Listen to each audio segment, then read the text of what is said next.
কথা আর সুরই বলে দিচ্ছে এই দীক্ষা লালনের। আর এই আসর কুষ্টিয়ায় লালনের মাজারের।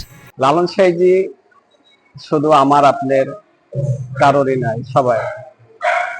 সে শুধু একটাই দিক বলে গেছেন যে সকল মানুষের কথা। মানুষ ছাড়া খেপারে তুই মূল হারাবি, মানুষ ভজলে সোনার মানুষ হবে। মুর্শিদকে ভজলেই সকল আল্লাহ এবং রাসূলকে ভজা হয়। এই কথাই বলেছেন, যে মুর্শিদ সেই রাসূল, খোদাও সে হয়। এ কথা লালন কয় না, কোরআনে কয়। পরমাত্মা বা সৃষ্টিকর্তাকে জানার এই চেষ্টার শুরু শত বছর আগে, আর তাই প্রজন্মের পর প্রজন্মে পৌঁছে দিচ্ছে লালন শাহর শিষ্যরা। এই লালন সাইজির ধামে আজ থেকে 25-26 বছর ধরে আছি। আমার গুরু ধারার বয়স 24 বছর এবং আমি লালন সাইজির ঘরে দীক্ষা নিয়েছি।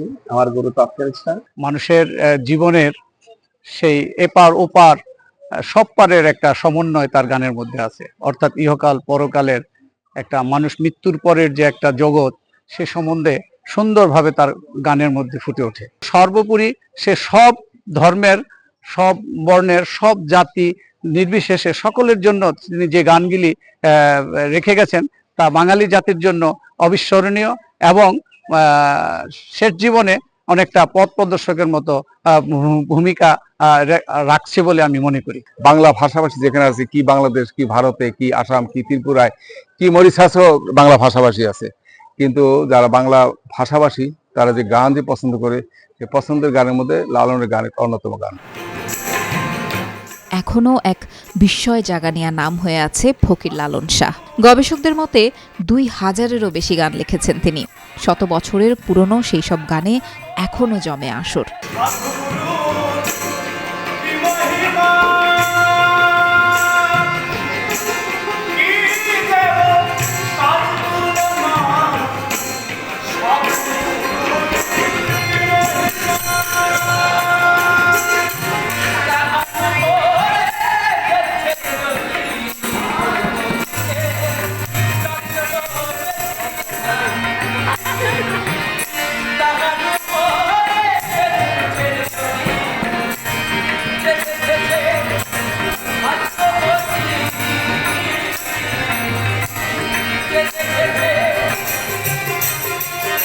শুধু প্রাপ্তবয়স্ক নয়, লালনের কথা আর সুরে ভাব প্রকাশে পিছিয়ে থাকে না শিশু শিল্পীও।